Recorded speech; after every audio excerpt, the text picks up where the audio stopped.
10 ఏళ్ల క్రితం చూసుకుంటే అప్పుడు తెలంగాణలో బీజేపీ వేరు. ఇప్పుడు తెలంగాణలో బీజేపీ వేరు ప్రకాష్ గారు.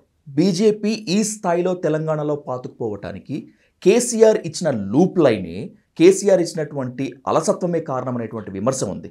కాదు, బీజేపీ మార్చుకున్న విధానం. 10 ఏళ్ల కింద బీజేపీ సిద్ధాంతపరమైన పునాదుల మీద నిర్మించబడ్డ బీజేపీ పూర్తిగా గాలికి వదిలేసింది. వాళ్ళ ఆర్ఎస్ఎస్ కూడా చూసి చూడనట్టు మౌనం పాటిస్తున్నది బీజేపీ పట్ల.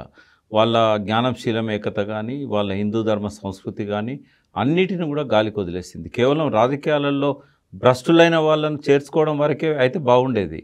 కానీ ఆ హిందుత్వ సిద్ధాంతాన్ని కానీ కేవలం ఎన్నికల కోసం, ఓట్ల కోసం ముస్లింల మీద, ముస్లింలను సమర్థించే వాళ్ళ మీద, సెక్యులర్ వాళ్ళ మీద దాడులు చేస్తున్నదే తప్ప ఏ కోశాన కూడా భారతీయ సంస్కృతి భారతీయ జనతా పార్టీలో లేదు. అది రాదు కూడా. ఎందుకంటే అది ఆర్ఎస్ఎస్ కబంధ హస్తాల్లో నుంచి ఇద్దరు వ్యక్తుల చేతుల్లోకి అది బందీ అయిపోయింది.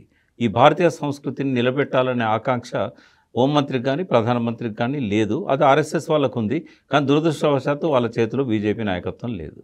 కాబట్టి ఎప్పుడైతే వాళ్ళు సడలించుకున్నారో, సిద్ధాంతాన్ని గాలికి వదిలేశారో, ఇతర అన్ని రాజకీయ పార్టీలాగానే బీజేపీ తయారైందో, ఓడదునికే వాళ్ళందరినీ ఎంత దుర్మార్గులైనా, వాళ్ళని ఎంత నేరస్తులైనా, ఈడీ వాళ్ళ మీద కేసులు పెట్టినా కూడా వాళ్ళను వెల్కమ్ చేసినప్పుడే బీజేపీ అనేది క్యారెక్టర్ కోల్పోయింది.